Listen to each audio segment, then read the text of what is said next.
Good morning, everybody. Joel here, and today I want to talk about an issue that is pressing in the world of animation as we currently speak. If you are on Twitter, you've probably seen the hashtag Release Coyote versus Acme, and this is a very huge hashtag that has been trending for the past 2 or 3 days. And the reason for that is because David Zaslav, the CEO of Warner Brothers, has decided that he is going to shelve the finished film Coyote vs. Acme without even taking the chance to watch it or let other people distribute it.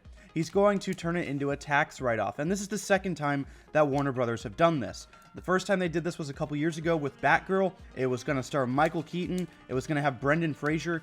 It was going to be pretty cool. Like, I was looking forward to seeing this film, if only because I really want to see Brendan Fraser as a DC villain, you know? We've never seen that before.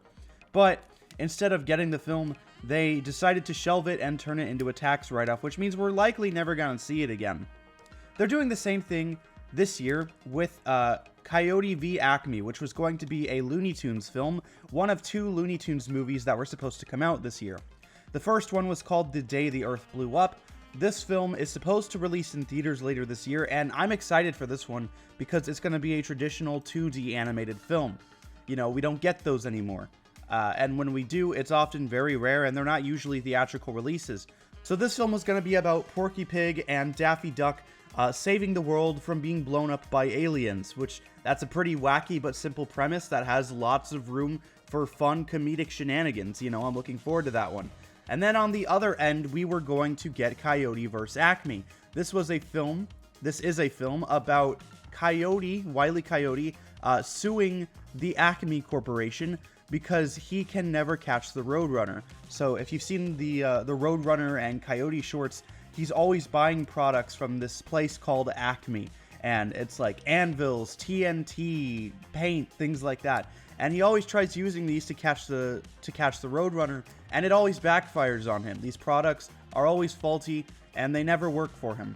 So in Coyote vs. Acme, the Coyote is going to sue Acme Studios, and it's going to be this comedy about the Looney Tunes eventually all deciding to sue Acme Studios, from what I can tell.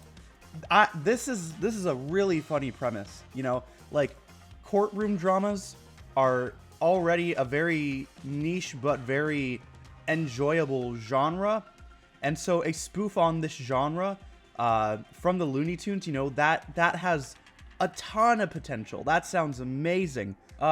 Earlier last year, the film was announced, and then it was shelved, and they were going to just get rid of it and turn it into a tax write-off. Then they said, okay, well, how about this? We're not going to do that, but we are going to see if we can get it to be distributed on a different platform. You know, we'll hit up Netflix, we'll hit up Amazon. We'll see if anybody wants to distribute this film, and then you can see it that way. So it won't be a theatrical release, but you will still get to see it. And we were like, okay, awesome, great.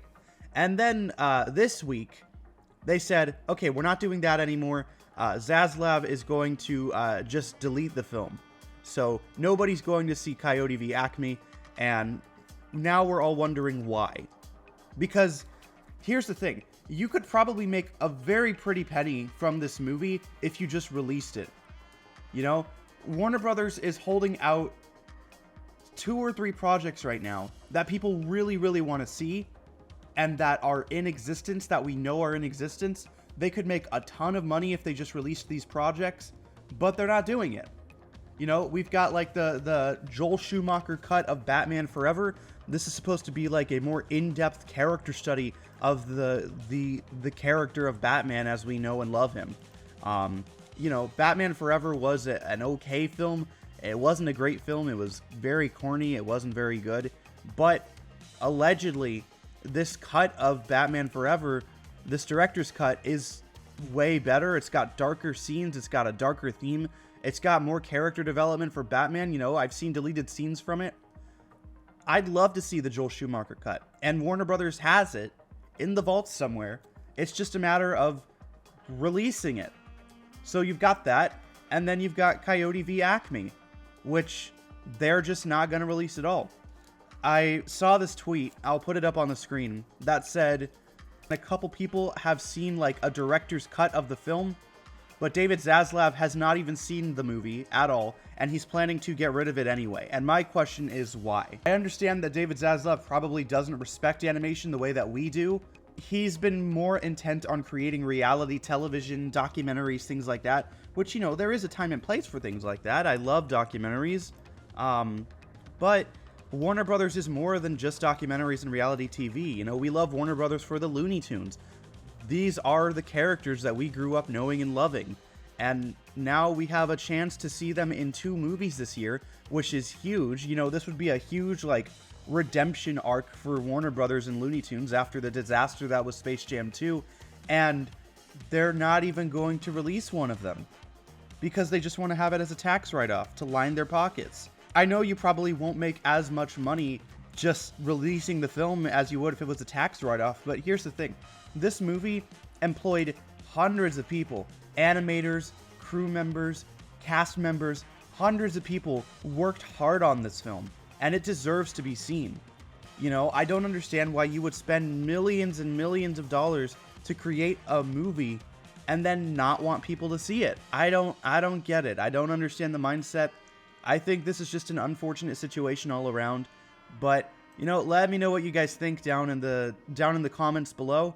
Would you like to see Coyote v Acme, and do you have any ideas as to how we could get the message out there and hopefully get this movie released?